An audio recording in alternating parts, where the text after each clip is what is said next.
آج کے دن یعنی 28 جولائی 2010 عیسوی کو ایئر بلو کا جہاز پرواز 202 قائد اعظم ہوائی اڈہ کراچی سے شہید بے نظیر بھٹو ہوائی اڈہ اسلام آباد جا رہا تھا کہ اسلام آباد کے شمال میں واقع مارگلا پہاڑیوں میں گر کے تباہ ہو گیا۔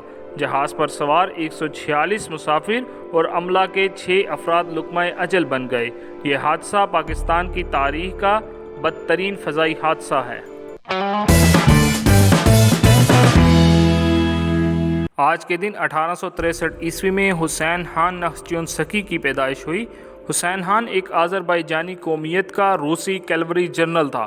وہ واحد مسلمان تھا جس نے HIM رینٹیو کے جنرل کی حیثیت سے خدمات انجام دی۔ 1906 عیسوی میں حسین خان کو HIM رینٹیو کا فلیگل ایڈجنٹ بنایا گیا اور اسے لیب گارڈ ہارس ریجمنٹ کا کمانڈر مقرر کیا گیا، جہاں اس نے اپنی فوجی کیریئر کا آغاز کیا۔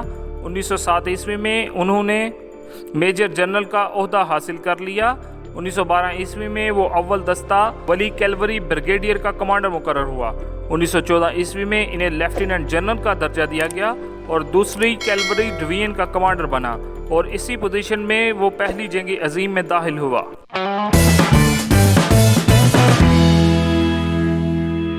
آج کے دن 1808 عیسوی میں سلطان سلیم ثالث کا انتقال ہوا۔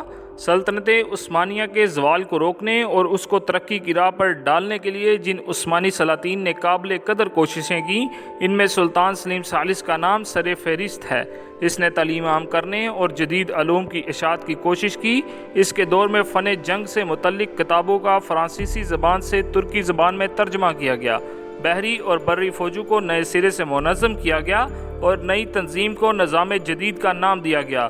جاگیرداری نظام اصلاحات کی راہ میں بڑی رکاوٹ تھا، اس کے لیے سلیم نے جاگیرداری نظام بھی ختم کر دیا، لیکن سلیم ان اصلاحات میں زیادہ کامیاب نہ ہو سکا۔